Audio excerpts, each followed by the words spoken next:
Interesants uzdevums. Pamēģināsim noteikt 3 mazākās summas no tabulas un pēc tam šīm summām piemeklēt arī preces pareizās, kurām precēm jāatbilst.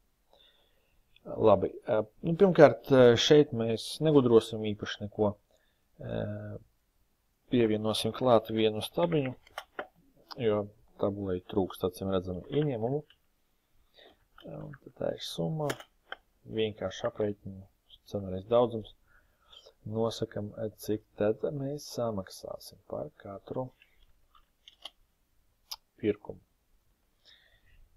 Ja, kaut kā tā, labi. Nu, un tagad man ir jāatrod 3 mazākās summas no šīs tabulas. Tam mēs varam lietot funkciju ar nosaukumu small. Lūk šādi. Ko dara funkcija small? Funkcija small atrod mazāko pēc kārtas, kādam ir vajadzīgi. Piemēram, funkcija min atrod vienkārši mazāko. Funkcija small atradīs mazāko pēc kārtas. Tāpat eksistē funkcija large, kas meklē otrā. Ko mēs šeit sakām? Mēs sakām, ka mums ir tabula pirkumi. Šajā tabulā ir kolona summa. Un no šīs kolonas man gribētos dabūt, es daru šādi, pirmo mazāko vērtību. Ja? Es izmantošu šos te kārtas numurus, lai tas man būtu kā skaitītais. Un tad ir 12, 24 un 24. Tad lūk, šādas 2 summas mums eksistē, un tās parāda tās 3 mazākās. Ļoti labi. Tagad gribētos atrast atbilstoši pēc nosaukumus.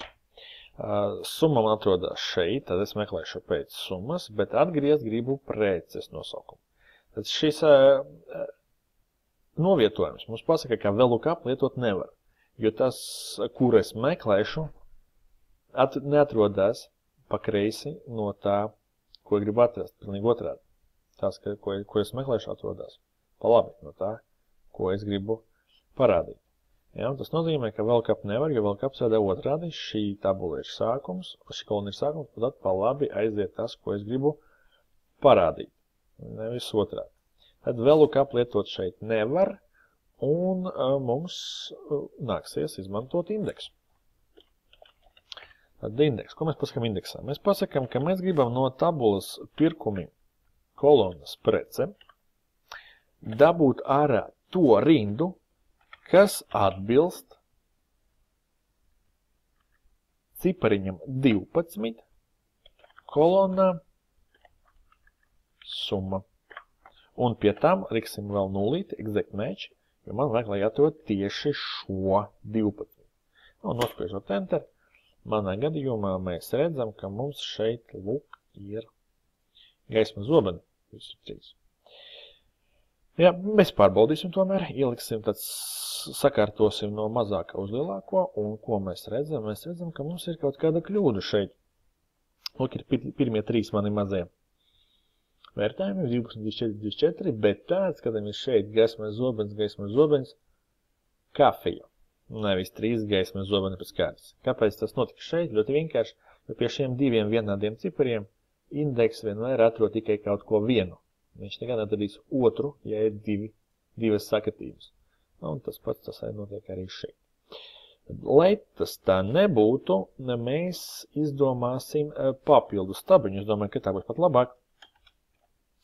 Summa ar atšķirību. Tā rakstīšu.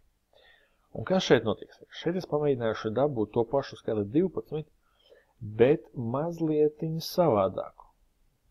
Kaut cik atšķirīgu no iepriekšēji.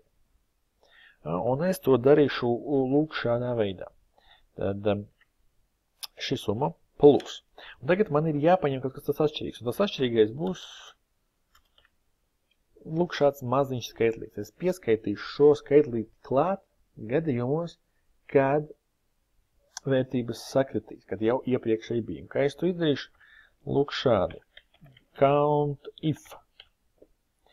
Ko es gribu šeit izdarīt? Es gribu saskaitīt, vai iepriekšējā apgabalā jau bija šāds cipars. Kas notiek šeit? Kā mēs redzam, apgabals mūsu katru reizi augs. Un mēs skatīsimies vienmēr uz apgabalu, kas ir pirms šīs rindas. Un salīdzināsim ar šo rindu. Ja count if parādīs man, ka tur cipars jau bija, tad būs te viennieciņš. Un viens reiz šīs skaitlis, paliek šīs skaitlis, viņi pieskaita klāt. Pretējā gadījumā šeit mums ir 0. 0 reiz šīs skaitlis ir 0, un mans cipars nemainās. Pamēģināsim. Tā ir lūk šāds rezultāts. Mēs īpaši neko tādu neredzam, bet ja mēs pavalkam mazliet plašāk, mēs redzam, ka tagad ir atšķirība. Ļoti liela atšķirība. Tagad viņi nav pilnīgi identiski. Un ja es nomainīšu šeit manai small funkcijai kolonas, nomainīšu summu uz summu